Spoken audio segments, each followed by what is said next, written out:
ये one factory में क्या करने आता है? साहब हफ्ते में एक बार झाड़ू मारने आना पड़ता है साहब। वन फैक्ट्री में? हाँ साहब, पिछले 10 सालों से बंद है फैक्ट्री, फिर भी देख रेख करने आना पड़ता है। दीक्षित, विक्टिम के बारे में कुछ और पता चला? नहीं सर, चेहरा पूरी तरह से बिगाड़ दिया गया।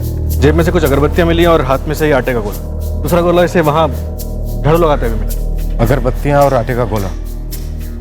जेब से कुछ और मिला? नहीं सर, लेकिन इसके हाथ में किशोर गुप्ता गोदा हुआ। पहले कभी सुना है इस नाम के बारे में, किशोर गुप्ता? मैंने सुना है साहब। साहब मेरी घरवाली का मायका भी यहीं पास में है, हिंबोरी गांव। साहब वहाँ एक किराने वाला हुआ करता था, उसका नाम किशोर गुप्ता था। जी भैया, दाढ़ी बनाने का ब्लेड मिलेगा? जरूर।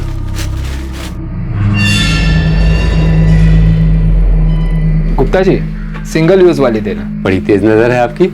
हाथों पे लिखा हुआ नाम पढ़ लिया हवलदार साहब आपने? हाँ, अरे मुझसे ज्यादा तो आपकी नजर तेज है गुप्ता जी। आज तो मैंने वर्दी भी नहीं पहनी, फिर आपको कैसे पता कि मैं पुलिस में हूँ?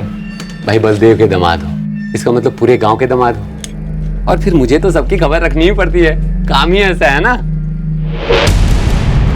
साहब ये किशोर गुप्ता बड़ा ही खुश मिजाज किस्म का आदमी था।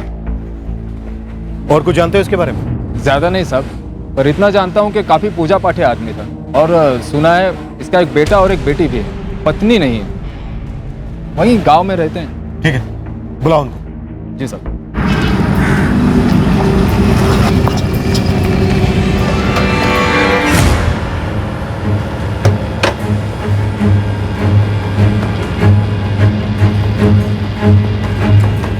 ये किराने की दुकान बंद क्यों है? किराने की दुकान थी साहब, अभी 2 साल से बंद है। तो फिर इसका मालिक किशोर गुप्ता अब क्या करता है? पता नहीं साहब, किशोर गुप्ता ने तो 2 साल पहले ही ये दुकान बेच दी थी। घर कहाँ है उसका? साहब उसका घर, साहब उससे पूछो।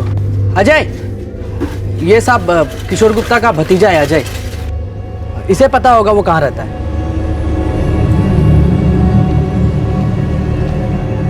किशोर गुप्ता के भतीजे हो? हाँ साहब। उसका एक बेटा और एक बेटी भी है ना? हाँ साहब है। क्या हुआ? दोनों को बुलाओ।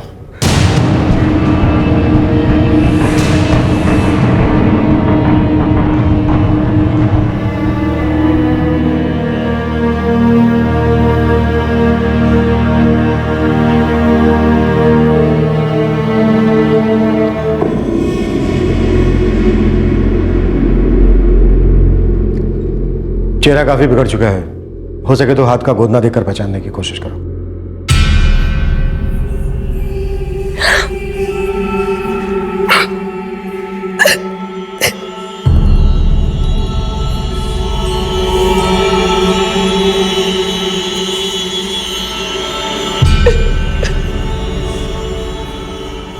साहब, हमारे पापा पूरी दुनिया की भलाई करने में लगे रहते थे। आप किसी से भी पूछ लीजिए, गांव में सबकी मदद करते थे। हाँ सर, ससुर जी की किसी से दुश्मनी हो ही नहीं सकती थी। मनोज। जी सर। तुम्हें किसी पर शक है?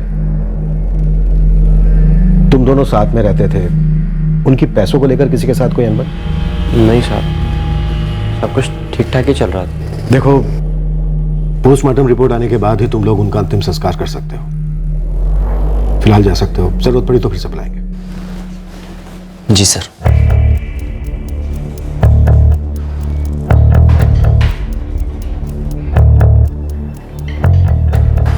दीक्षित, एक बात मेरी समझ में नहीं आ रही है। कोई आदमी जेब में अगरबत्ती और हाथ में आटे का गोला लेकर क्यों घूमेगा? सर लाश लगभग 4-5 दिन पुरानी थी। आदमी भी अपने घर 4-5 दिनों से नहीं गया था। इसके घर वालों को उसकी फिक्र नहीं हुई? क्या हुआ, कुछ कहना है?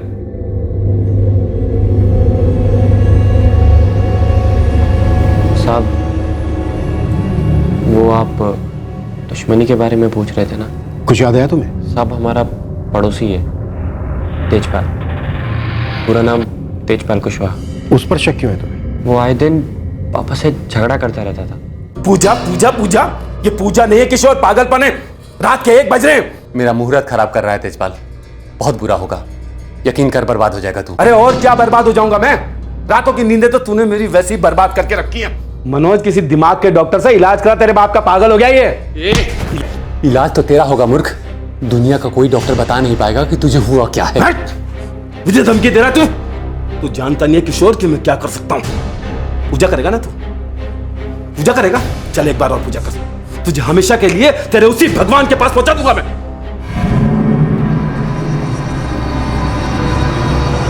उसके अगले दिन पापा घर से निकल गए और फिर आज हमें उनके बारे में मालूम चला। कितने दिन पहले की बात है?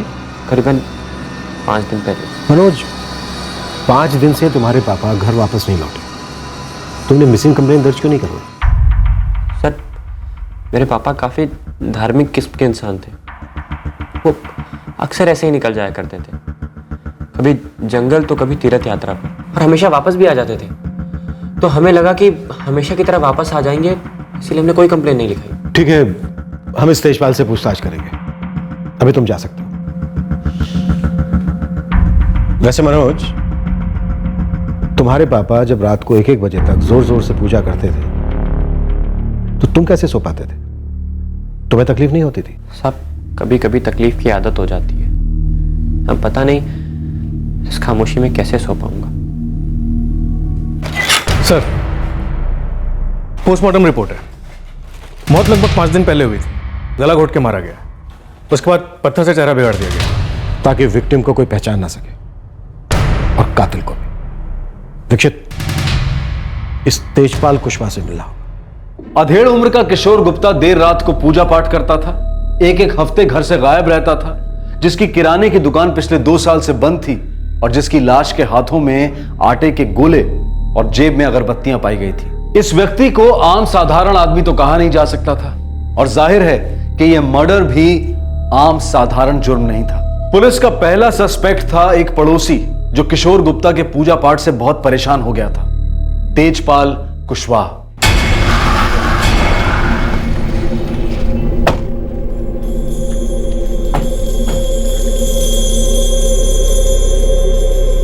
सर, घर उस तरफ है।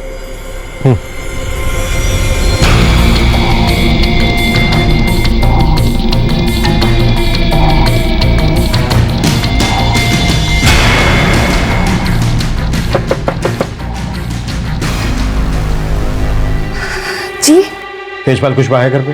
है। सुनिए,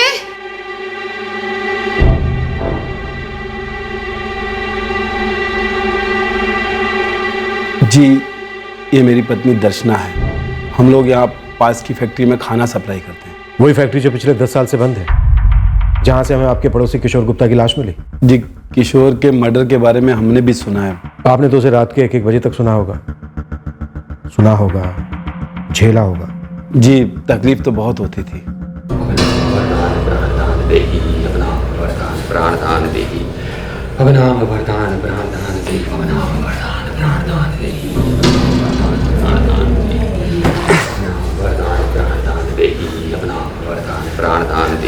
जी करता है कि तकिया ले जाके ना उस किशोर के ना मुंह में ठूस दूं मैं। अरे आप भी तो कुछ नहीं कहते हैं उसे, ना कुछ करते हैं और फिर 8 बजे तक सोते रहते। मुझे तो 4 बजे उठना है, आटा गूंदना है। ये पागल आदमी मेरे दिमाग का आटा गूंद रहा है। साहब, हम इतने परेशान थे कि पूछो मत। मैंने कई बार जाकर किशोर को समझाने की कोशिश भी की, लेकिन वो एक पागल किस्म का आदमी था। 5 दिन पहले 19 सितंबर की रात को आप कहाँ थे? 19 हाँ साहब, 19 सितंबर को तो हम लोग एक रिश्तेदार की शादी में भोपाल गए थे। 19 की रात को आप वहां पर थे, इस बात का कोई सबूत है आपके पास? जी बिल्कुल, लेकिन कहीं साहब आप मुझ पर शक तो नहीं कर रहे? कर नहीं रहा हूं। हो गया है तेजपाल। शक करने लायक तो वो आदमी था साहब, उसका दिमाग नहीं ठीक था और नजरें भी।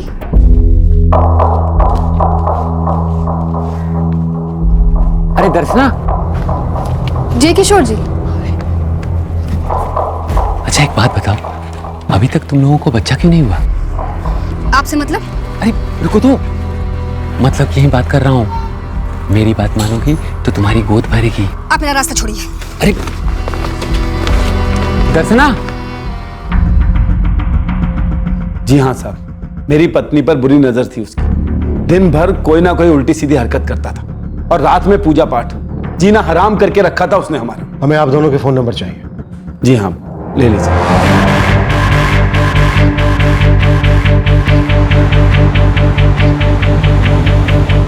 दीक्षित, दोनों के फोन रिकॉर्ड सुन रहा हूं। ऑलरेडी रिक्वेस्ट डाल दी है सर। तेजपाल की बीवी दर्शना आटा खोल रही थी और लाश के हाथ में भी एक आटे का गोला था। दर्शना कह रही थी कि किशोर गुप्ता की नजर ठीक नहीं। अरे रुको तो, मतलब यही बात कर रहा हूँ। मेरी बात मानोगी तो तुम्हारी गोद भरेगी। कहीं ऐसा तो नहीं कि तेजपाल और उसकी बीवी ने मिलकर मार डाला हो किशोर गुप्ता को? सर देखा जाए तो तेजपाल और दर्शना के पास काफी वजह थी किशोर को मारने की। अपने खबरों से कहो कि इन दोनों का कच्चा चिट्ठा निकालें और उस फैक्ट्री में भी पता करो जहां इनके घर से खाना जाता है। कोई कसर मत छोड़ो। किशोर गुप्ता के मर्डर का प्राइम सस्पेक्ट था उसका पड़ोसी जोड़ा तेजपाल और दर्शना, लेकिन क्या उन्होंने ही किशोर गुप्ता की हत्या की थी? ये केस जितना सीधा दिखाई दे रहा था उतना सीधा था नहीं। कई और काले राज अभी सामने आने बाकी थे। सर, दर्शना और तेजपाल के फोन रिकॉर्ड्स मैंने चेक किए। शक करने जैसा कुछ भी नहीं है। 19 तारीख को लोग वाकई में भोपाल में ही थे। किशोर गुप्ता का मर्डर गला घोट कर किया गया। मतलब सुपारी किलिंग तो नहीं हो सकती। मर्डर करने के बाद उसका चेहरा पूरी तरह से बिगाड़ दिया गया ताकि शनाख्त ना हो सके।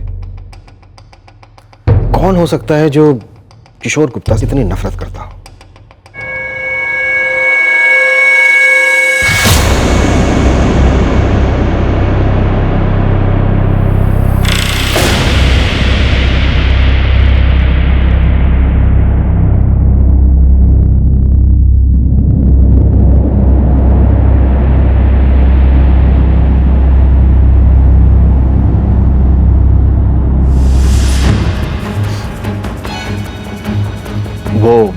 वो जो आदमी है जिसको लिपट कर मनोज रो रहा है, कौन है वो? हाँ साहब, वो नीरज है, हमारी बुआ का लड़का।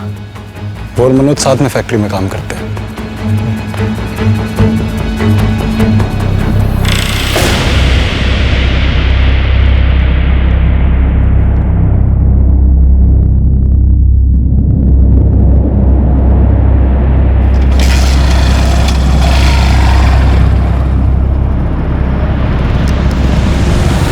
दीक्षित, तुमने देखा था किशोर गुप्ता के नाम के आगे क्या लिखा हुआ था?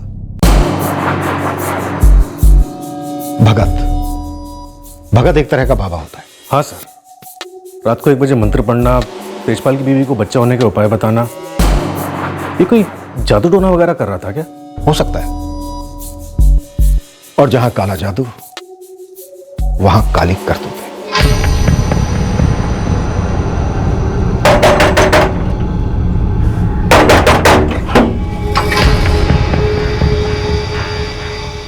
मनोज, तेजपाल ने तुम्हारे पापा को नहीं मारा है। तो फिर किसने मारा है? ये तो तुम्हारे पापा ही हमें बता सकेंगे। मैं आज ही अपने पापा का अंतिम संस्कार करके आ रहा हूँ। हमें तुम्हारे पापा का कमरा देखना है।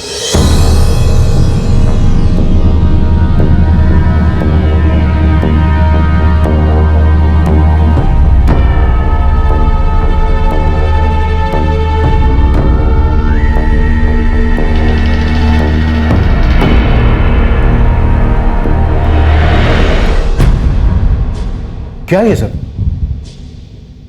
साहब, आपको पता था कि पिताजी काफी पूजा पाठ करते थे। कैसी पूजा? किसकी पूजा? उन्हें शक्ति चाहिए थी। शक्ति? कैसी शक्ति?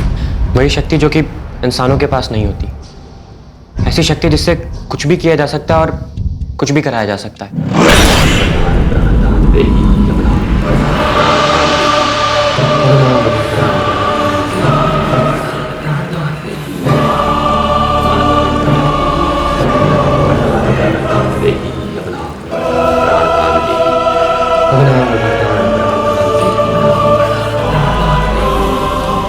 साहब,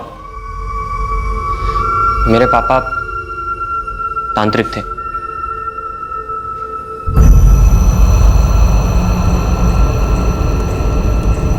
मनोज, तुमने, तुम्हारी बहन और तुम्हारे जीजा ने हमें ये तांत्रिक वाली बात बताई क्यों नहीं? साहब, आपको बताया तो था कि पापा काफी पूजा पाठ करते थे। पूजा पाठ अलग है और तुम्हारे पापा जो यहाँ करते थे उसे पाखंड कहते हैं।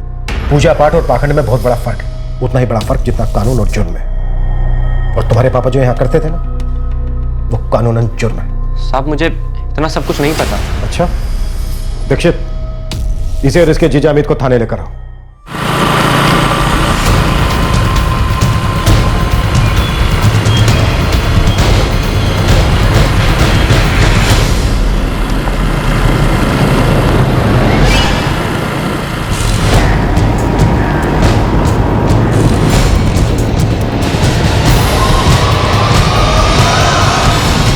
तुम्हारे पापा ने झाड़ फूंक का काम कब से शुरू किया? साहब 4 साल पहले तक सब ठीक ठाक था। दीदी की शादी होने वाली थी और पापा काफी परेशान थे। ऐसे बात लगेगा, ठीक है ना? मनोज, आज से किसी को भी उधार मत दे। अब देख, ये जितने खाते हैं ना, सबके घर जा और नगद लेके आ। वैशाली की शादी है, बहुत खर्चे हैं बेटे। जी बाबा। और थोड़ी देर अकेले दुकान संभाल, मैं जरा मंदिर होके आता हूँ।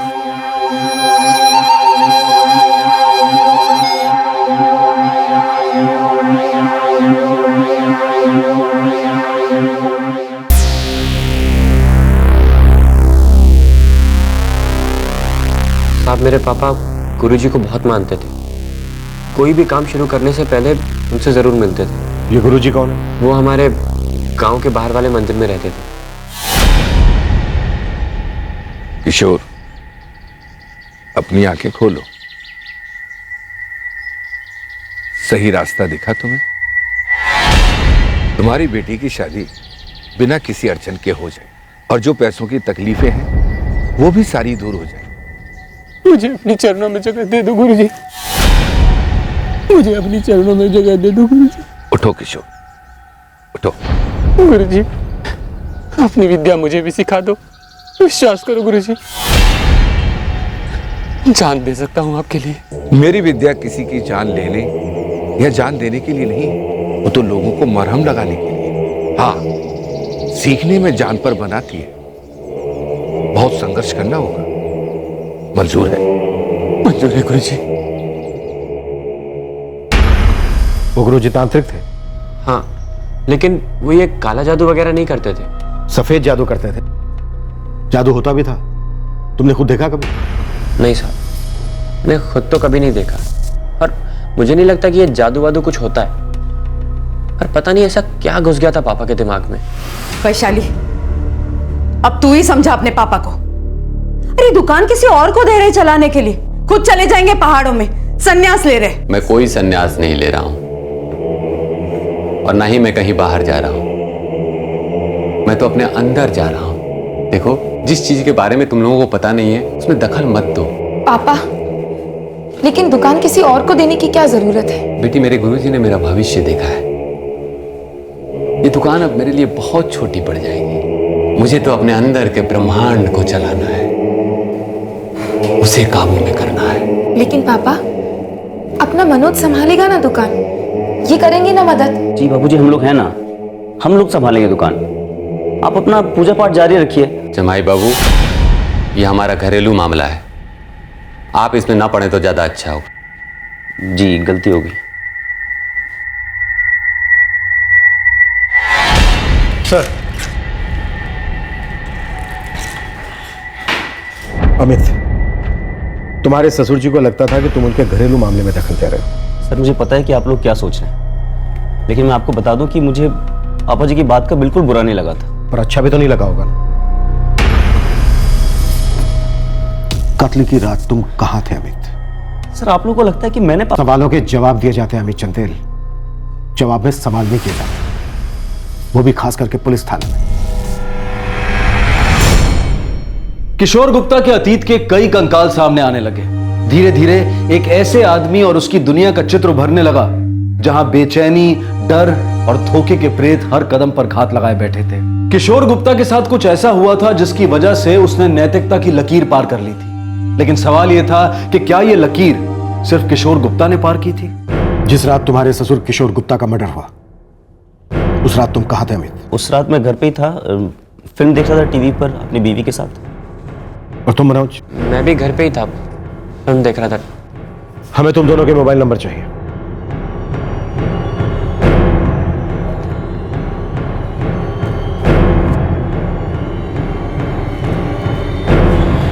किशोर गुप्ता की पैसों को लेकर किसी के साथ कोई अनबन हुई थी?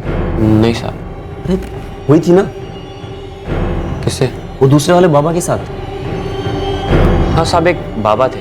ये दूसरे बाबा कौन थे? सब उन्हें विभूति बाबा बुलाते थे। बड़े ही अजीब किस्म के इंसान थे। उन्होंने ही मेरे पापा का दिमाग घुमा दिया था।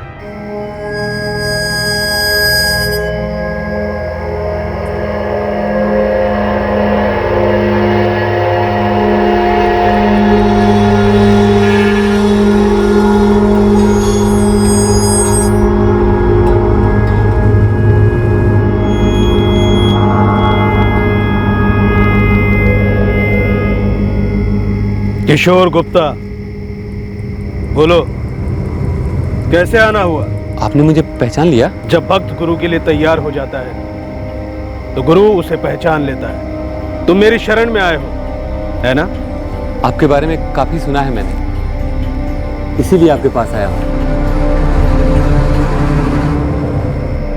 3 शर्तें हैं, 2 बड़ी आसान है, एक बहुत मुश्किल। क्या शर्त है बाबा?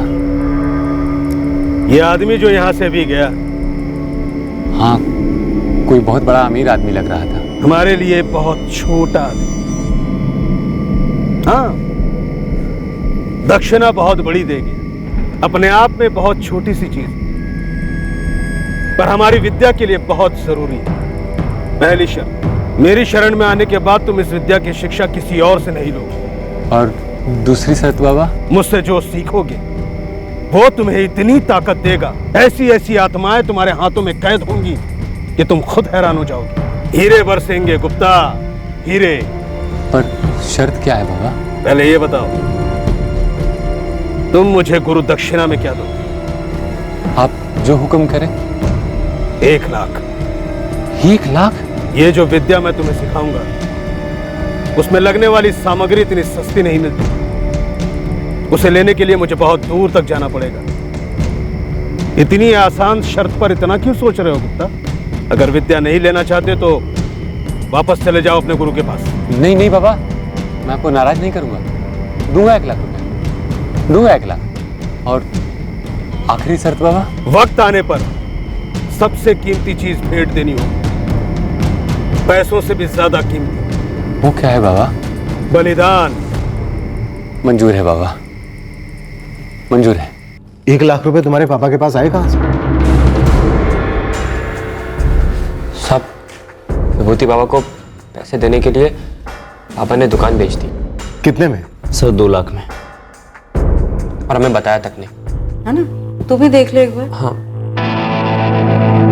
ये क्या है? पैसे हैं 1 लाख, रख ले। 1 लाख? ये कहां से आए? किसने दिए? मैंने दुकान बेच दी। 1 लाख रुपए में अपने दुकान बेच दी। दुकान बेच दी? क्यों? 1 लाख में नहीं, 2 लाख रुपए में बेची है। 1 लाख रुपए विभूति बाबा का गुरु दक्षिणा। अब देखना गंगा, हीरे बरसेंगे हीरे।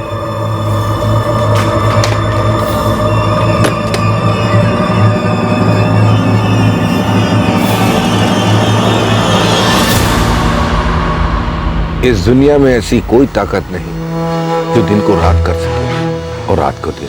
हम कोशिश भी करें तो भी फल हमेशा कड़वा ही मिलता है। तू उस दिशा में मत जा गुप्ता, विनाश है वहां। गुरुजी, मैंने ये फैसला ले लिया है। मुझे वो ताकत चाहिए, किसी भी कीमत पे। सबसे बड़ी कीमत तो तू जानता ही है ना। फिर भी जाएगा? जाऊंगा गुरुजी। पापा ने विभूति बाबा को 1 लाख रुपए दे दिए और फिर उनकी शिक्षा शुरू हुई। दक्षिणा?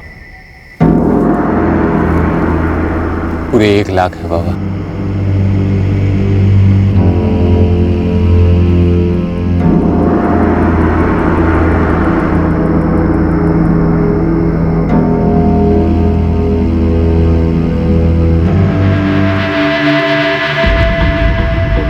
गुप्ता, आज से तुम उस दुनिया के हो जहां इंसान अपनी साधना की ताकत से कुछ भी कर सकता है। सही गलत कोई मायने नहीं रखता, सब ताकत का खेल है। ये एक नशा है जो कभी उतरेगा नहीं। तैयार हो? तैयार हूं बाबा। आज रात भर सोना नहीं, मैं एक मंत्र दूंगा। एक कमरे में अकेले बैठकर उसका जाप करते रहो और सूरज निकलने के पहले गांव के बाहर तालाब के पास मुझसे मिलो। ये कुछ चीजें हैं जो तुम्हें साथ में लेकर आनी, बाकी की चीजें मैं लेकर आऊंगा। आटे के गोले? अपने हाथों से बनाना। गुप्ता, ये तो शुरुआत है। ऐसे ऐसे तंत्रों की ताकत बताऊंगा तुम्हें कि किसी को भी अपने वश में करो। आप धन्य हैं, धन्य हैं। या वैदि शक्ति रूपम सर्वनाशम दुष्मनम दुष्पनम सर्वनाशम शक्ति देहि मोहि दुष्मनं पापनाशं शक्ति मोहि मातृभवं शक्ति देहि मोहि दुष्मनं पापनाशं शक्ति मोहि मातृभवं चटपट शक्ति देहि मोहि शक्ति देहि चटपट पापनाशं दुष्मन्नाशं शक्ति देहि मोहि शक्ति देहि या देवी शक्ति देहि मोहि शक्ति देहि ह्रम ह्रम किशोर सठिया गया है क्या? अब तो गंगा भाभी भी बहुत परेशान रहती है। मनोज,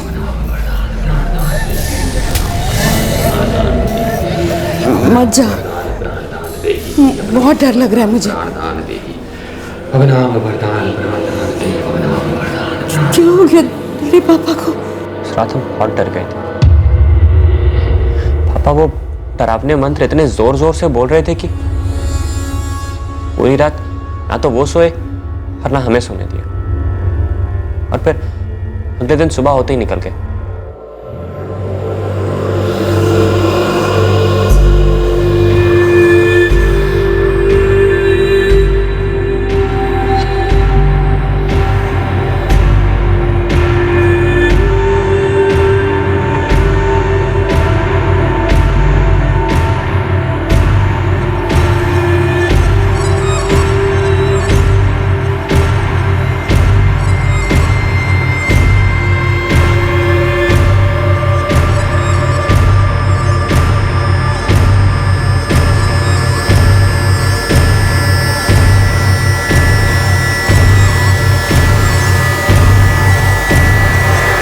विभूति बाबा भाग गया था। वो पाखंडी मेरे पापा को 1 लाख का चूना लगा गया। पापा एकदम सदमे में चले गए थे। उनकी हरकतें और अजीब होने लगी।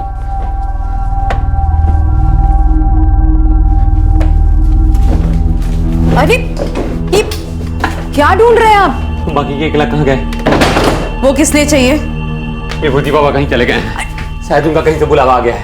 आपके विभूति बाबा हमारे 1 लाख रुपए लेकर भाग गए। इस बात को मान क्यों नहीं लेते आप? चुप कर मनोज, तू बीच में ना पड़। मनोज बीच में ना पड़े, मैं बीच में ना पड़ूं। वैशाली चुप रहे। जमाई बाबू को डांट दिया आपने। जो मर्जी करेंगे आप। तू पैसे नहीं देगी तो हमेशा के लिए घर छोड़ के चला जाऊंगा। माँ तुम पैसे नहीं दोगी। ठीक है, आइंदा तुम लोग की शक्ल नहीं देखूंगा मैं। रुकिए। माँ तुम पैसे नहीं। मनोज चुप कर तू।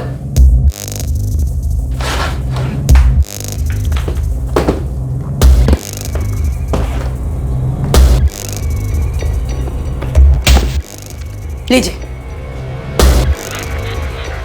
गंगा, अब देखना तुम, विभूति बाबा के आने के पहले ये विद्या मैं खुद सीख लूंगा।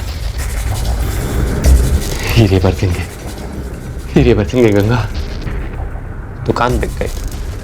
घर में जो पैसे थे वो भी पापा लेके चले गए। अब हमारे खाने के लाले पड़ गए थे। लेकिन पापा को हमारी कुछ नहीं पड़ी थी। उन्हें अभी भी अपनी विद्या की पड़ी थी।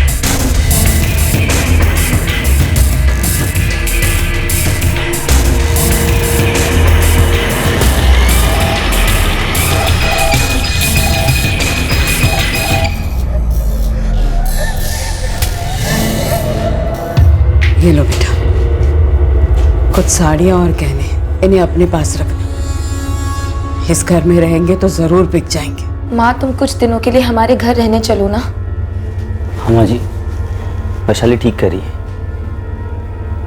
नहीं, मैं यहीं रहूंगी। पता नहीं क्यों पर आजकल मुझे ऐसे लगने लगा है जैसे मैं ज्यादा दिन जिंदा नहीं रहूंगी। उसके बाद मेरे पापा ने मेरी माँ को मार दिया। कोई जबरदस्त धोखा खाने के बाद इंसान या तो टूट जाता है या फिर बुरी तरह से रूठ जाता है। किशोर गुप्ता रूठ गया था।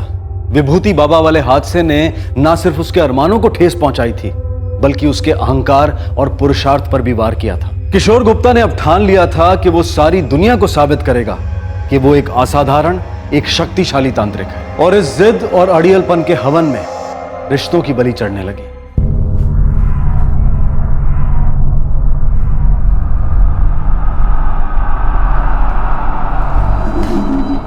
पापा, आप अपनी पूजा वगैरह चालू रखिए, लेकिन माँ को इस वक्त डॉक्टर की जरूरत है। उनकी हालत तो देखिए, कितना तेज बुखार है। पापा, माँ पानी तक की उल्टी कर रही है। गंगा, मुंह खोलो। दवाई का वक्त हो गया है। पापा जी, माँ जी का पूरा बदन पीला पड़ गया है, इनको पीलिया हुआ है शायद, तुरंत अस्पताल लेके जाना चाहिए। तुमको, तुम सबको, डॉक्टर को, सबको यही लगेगा कि इसे पीलिया हुआ है, लेकिन मुझे साफ दिख रहा है इस पीले पर्दे के पीछे एक काला सांप बैठा है जो मेरी तपस्या भंग करने के लिए इसे तड़पा रहा है। कोई डॉक्टर वॉक्टर की जरूरत नहीं है, ये मेरी पत्नी है, मैं ही इसका इलाज करूंगा। पहले इस काले सांप का शिकार तो कर लूं। तुम लोग जाओ यहां से बाहर, जाओ। लेकिन पापा जी, माँ जी की तब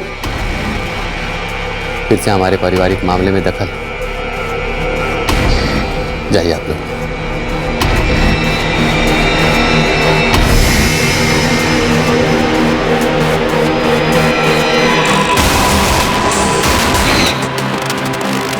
अजय, कैसे समझाएं पापा को?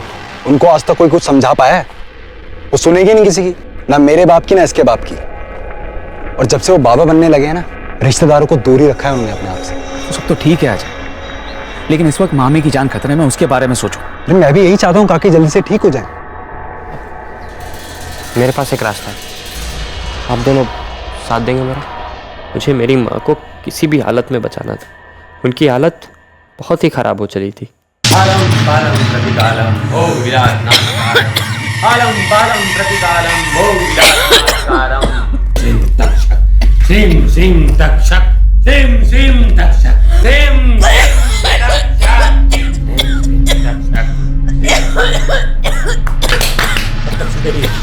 कब तक छुपेगी तू? बाहर निकल। तू मेरे घर में घुसने की कोशिश की है, अब तेरा मौत तेरे सामने खड़ा है चुड़ैल। बाहर निकल, निकल बाहर।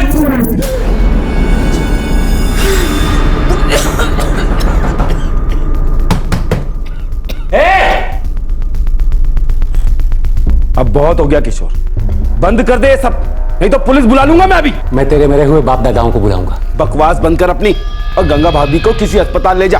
ये पीलिया जानलेवा होता है। कहीं तू वही काला नाग तो नहीं जो मुझसे जलता है? मैं तेरे से क्यों जलने लगा? जैसे बिना औलाद वाले से जलते हैं।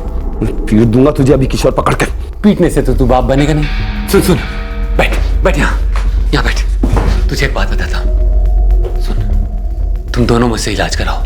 अगले अमावस को बहुत अच्छा मुहूर्त है। तेरी पत्नी का चेहरा गुलाब की तरह खिल उठेगा, वो माँ बनेगी और तू बाप। सोच इस बार, सोच। मेरा फीस सिर्फ 1 लाख। बोल मंजूर? भगवान को ना शायद यही मंजूर है। ऐसे ही तड़पेगी गंगा भाभी। अरे बदनसीब है वो जो तेरे जैसा पति मिला, और बदनसीब है ये बच्चे जो तेरे जैसा बाप मिला। सबकी जिंदगी हराम कर दी है तूने। हाँ, अंगूर खट्टे हैं तेजपाल, अंगूर खट्टे हैं। हाँ? जा।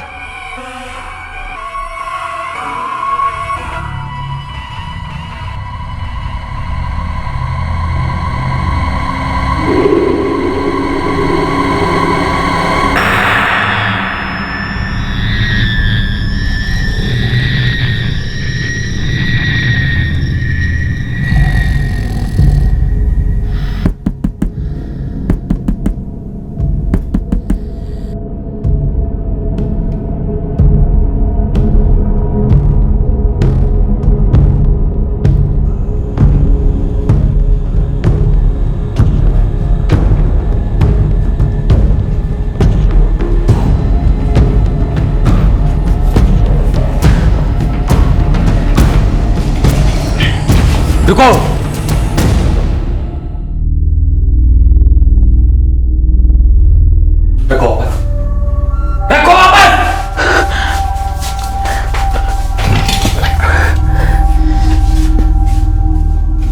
लेके जा रहे हो? अस्पताल।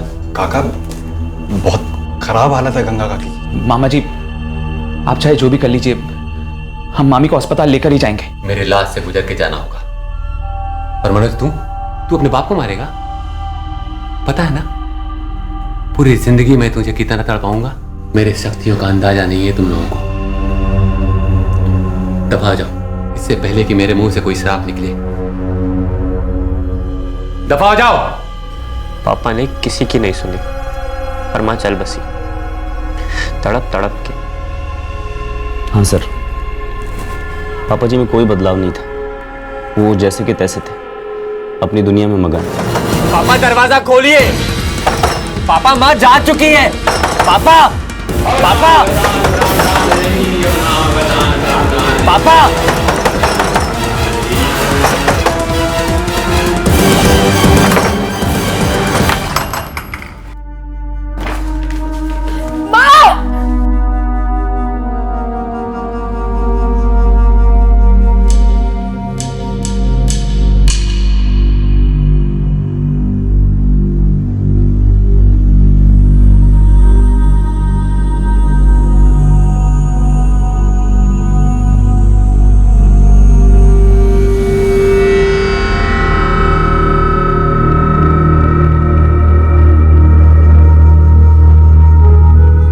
मां जा चुकी थी और बाबा लाश को जिंदा करने में लगे थे। एक तरह से बाबा पागल ही हो गए थे। मां के जाने के बाद एक और मुसीबत शुरू हो गई।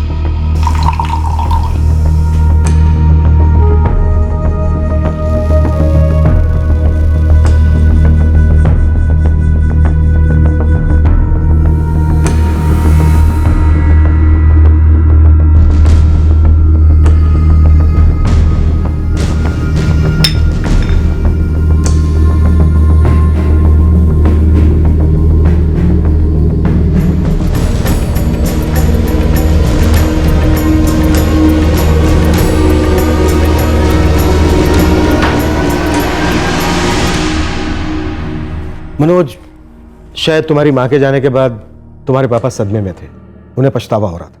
ऐसा कुछ नहीं था साहब। वो सिर्फ अपने बारे में सोचते थे, और अगर उन्हें किसी बात का पछतावा था तो इस बात का कि वो अपनी तंत्र विद्या से मां को बचा नहीं पाए। हाँ सर, पिछले कुछ समय से तो बहुत ही डरावने काम करने लगे थे। और एक दिन तो मुझसे रहा नहीं गया साहब।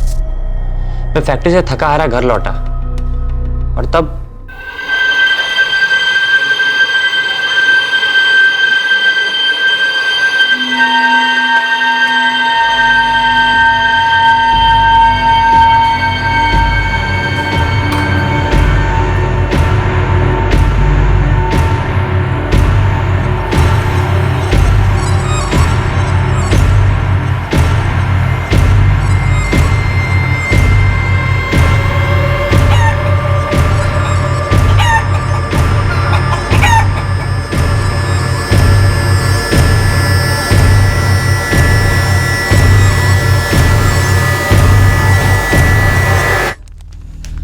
पापा अपनी ये बकवास बंद करेंगे या नहीं? बेटा, जिसे तुम बकवास कह रहा है वही तुम्हें एक दिन राजा बनाएगा। सारी दुनिया तुम्हें तांत्रिक किशोर बाबा के बेटे के नाम से जानेगी। पापा मुझे ये सब कुछ नहीं चाहिए। मुझे तो मेरे बस वही पुराने पापा चाहिए जो कि सबकी मदद करते, कोई बिना किसी जादू टोने के। बेटा, मैं वही पापा हूं। तुझे इस बात का अंदाजा नहीं कि मेरे साथ क्या क्या हो रहा है, कैसी कैसी शक्तियां मेरे अंदर आ रही हैं। पापा आप ये क्या बकवास कर रहे हैं? कल रात उस दिव्य शक्ति ने मुझे बताया कि उन सारी शक्तियों को पाने से मैं सिर्फ एक कदम दूर हूं। आप ये क्या बोल रहे हैं? मुझे कुछ समझ में नहीं आ रहा है। सिर्फ एक कदम, एक बलि। बलि? क्योंकि उन ताकतों को पाने के लिए उन सारी शक्तियों को खुश करना पड़ता है, और वो शक्तियां बलि से ही खुश होती हैं। लेकिन वो बलि कोई छोटी मोटी बलि नहीं। बलि तो आप पहले ही दे चुके। मां की मौत किसी बलि से कम नहीं थी। लेकिन क्या हुआ? आई कोई ताकत आप में? नहीं ना। पापा आप इस बात को समझ क्यों नहीं जाते कि आप जो भी कर रहे हैं झूठ है, पाखंड है। ना तो आप में कोई शक्ति थी और ना कोई आप में शक्ति आएगी। एक बली हो जाने दो, फिर तुम्हारी राय खुद ब खुद बदल जाएगी। शीलाधरम में हम पटियम पिडम्बरम हरगम निकामी। तो मनोज, तुम्हारे पापा ने क्या बड़ी बली का इंतजाम कर लिया था? मुझे क्या पता साहब, मैं तो उन्हें मना ही करता रहता था। पापा ही कहीं कहीं चले जाते थे, गायब रहते थे। मुझे लगता है किसी ने उनसे दुश्मनी या गुस्सा निकाला है। उनकी बलि देकर? लगता तो ऐसे ही मनोज, तुम्हारे पापा का कत्ल दुश्मनी या फिर डर की वजह से हुआ। जो भी जिसने भी ये किया है, आप उसे जल्दी पकड़ लीजिए। अब मेरे पापा तो वापस आ नहीं सकते, लेकिन जैसे भी थे तो मेरे पापा ही।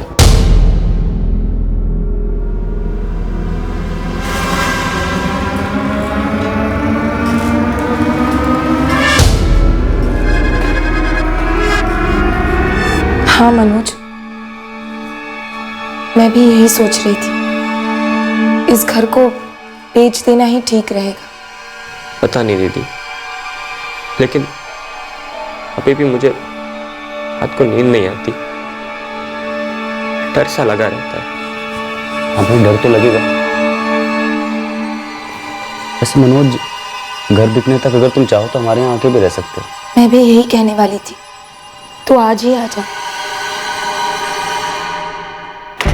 सर, ये फोन दीक्षित, ये जो दो बाबा थे, एक जिसने गुप्ता को विद्या सिखाई और दूसरा जिसने उसको धोखा दिया, गुरुजी और विभूति बाबा सर। अपने खबरियों को एक्टिव करो और इन दोनों बाबा को ताबे में ले लो। हो सकता है इन दोनों बाबा का हाथ हो गुप्ता के मैडम। सर शायद इन बाबाओं की इन्वॉल्वमेंट हो, पर एक बार ये फोन रिकॉर्ड देख लीजिए।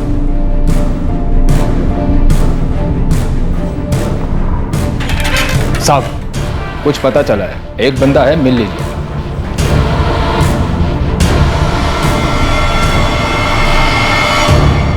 पुलिस इस केस को क्रैक करने से सिर्फ एक कदम दूर थी। एक बड़ी बलि चढ़ाने की फिराक में निकले तांत्रिक किशोर गुप्ता का कातिल कौन था, यह पुलिस ने लगभग भांप लिया था, लेकिन इस कत्ल का कारण क्या था, यह अभी तक साफ नहीं था।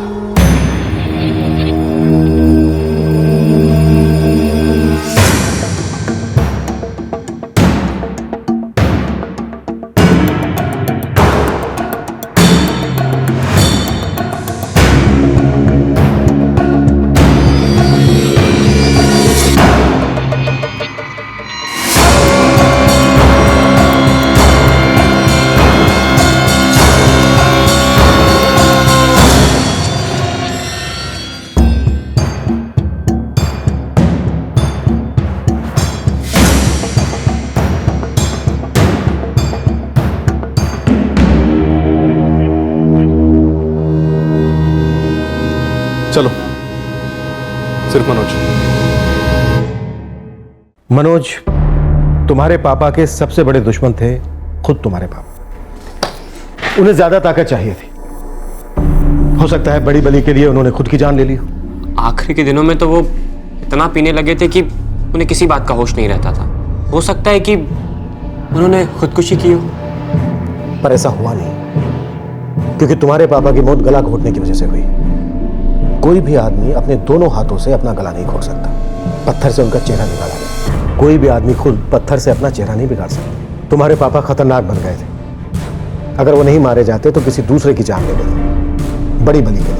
जी साहब, बड़ी बली का भूत तो उनके सर पे चढ़ गया था। और तुम उस भूत से इतना डरे कि तुमने खुद अपने पापा की जान ले ली।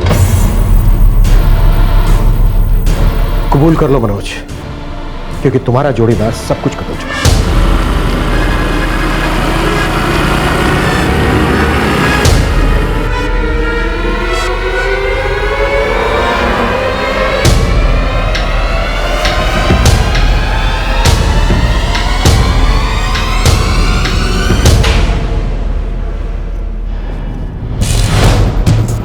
नीरज, तुम मनोज की बुआ के लड़के हो ना, और उसके सबसे अच्छे दोस्त भी। जी साहब। देखो, तुम पर भी मर्डर का चार्ज लग सकता है। नहीं साहब, मैं तो वहां पर था भी नहीं जब मर्डर हुआ था। तो फिर कौन था वहां पर? तो फिर कौन था वहां पर नीरज? मनोज था। और सिर्फ मनोज था। उसने तुम्हें वहां पर क्यों बुलाया था? किशोर मामा की लाश को ठिकाने लगाने के लिए। तुम्हारे फोन रिकॉर्ड्स कहते हैं कि कत्ल की रात तुम रॉय मिल्स कंपाउंड में थे और नीरज भी वहीं था। और एक बात, तुम रात को सोने से पहले अपनी बहन वैशाली, जीजा अमित, चचेरे भाई अजय और बुआ के लड़के नीरज को फोन करते थे हर रोज। करते थे या नहीं? जी। और वो तुम इसलिए करते थे क्योंकि तुम डरते थे।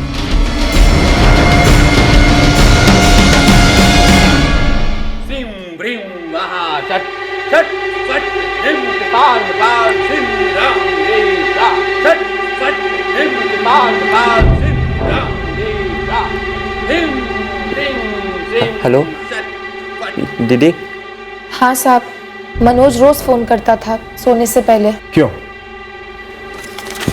ये देखो, एक भी दिन नहीं चुका है जिस दिन उसने बात न की। साहब, मेरा भाई अपने आप को बहुत अकेला महसूस करता होगा, इसलिए।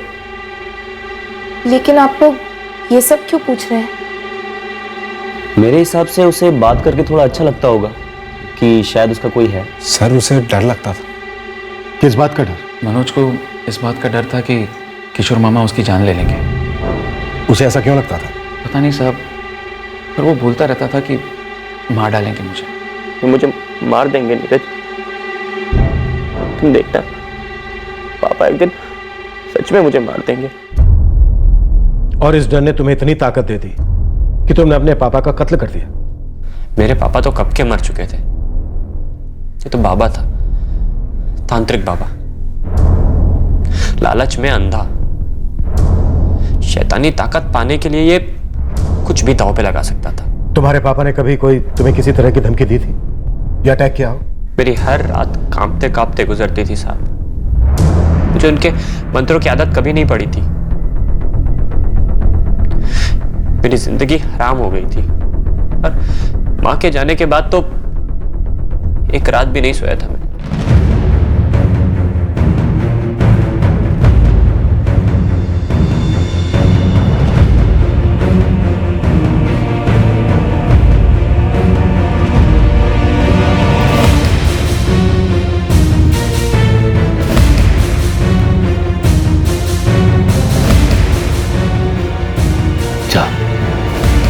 ढूंढ के लाओ। किसे? बलि, जिसे मैं बलि चढ़ा सकूं। बड़ी बलि। मैं सब कुछ नहीं करूंगा, कभी नहीं। बेटा, मुझे कोई भी चलेगा, कोई भी। बिना बलि मेरा काम अधूरा है बेटा। जा।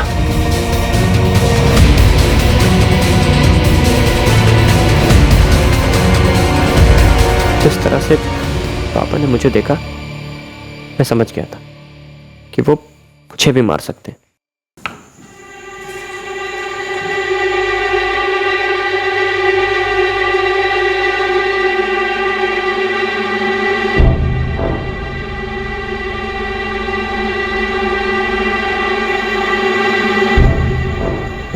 पापा, आप मेरी बलि चढ़ाएंगे? बेटा, अपने पापा से इतना प्यार करता है? नहीं, अपने आप से थोड़ा ज्यादा।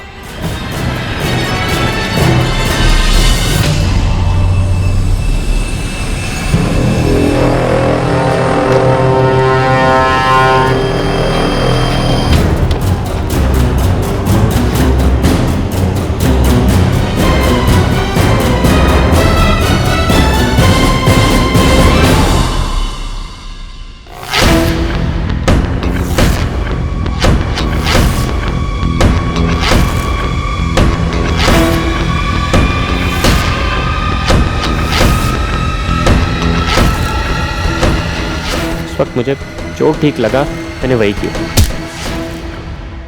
मुझे लगा तेरा बिगाड़ने से कोई पहचानेगा नहीं, लेकिन ऐसा हुआ नहीं। मुझे ऐसा नहीं करना चाहिए था, लेकिन कर दिया। मुझे कुछ समझ में नहीं आ रहा था। हाँ, लेकिन नीरज को नहीं बुलाना चाहिए था मुझे। तुम में और तुम्हारे पापा किशोर गुप्ता में कोई खास फर्क नहीं है मनोज। तुमने पूरे होशो हवास में अपने पिता की हत्या की। जब इंसान दूसरे की जिंदगी की परवाह किए बगैर सिर्फ अपने बारे में सोचता है तो यह भी एक तरह का स्वार्थ होता है मनोज। और एक बात, तुम डर रहे थे, तुम्हें डर था कि कहीं तुम्हारे पापा बलि के नाम पर तुम्हारी हत्या ना कर दें। अगर ऐसी ही बात तो अपना घर छोड़कर अपनी बहन के घर चले जाते। साहब वो मेरी बहन का घर है, आखिर कब तक रहता अपने बहन के ससुराल में? एक ना एक दिन तो वापस आना ही पड़ता। हमारे पास भी तो आ सकते थे।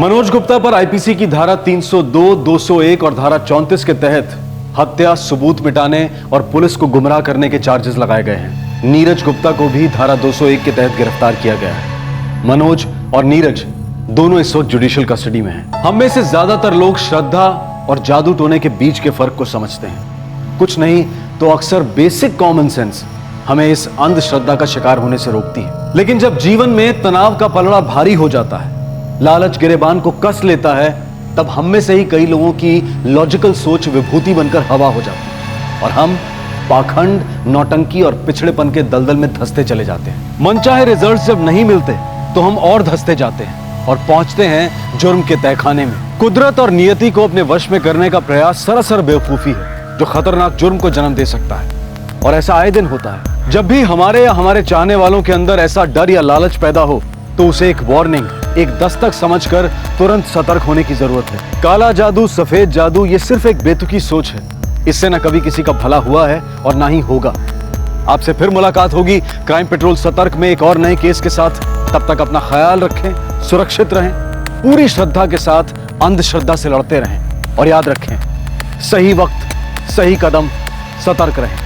जय हिंद। इस तरह के और भी एपिसोड देखने के लिए हमारे चैनल को सब्सक्राइब करें और बेल आइकन दबाना ना भूलें।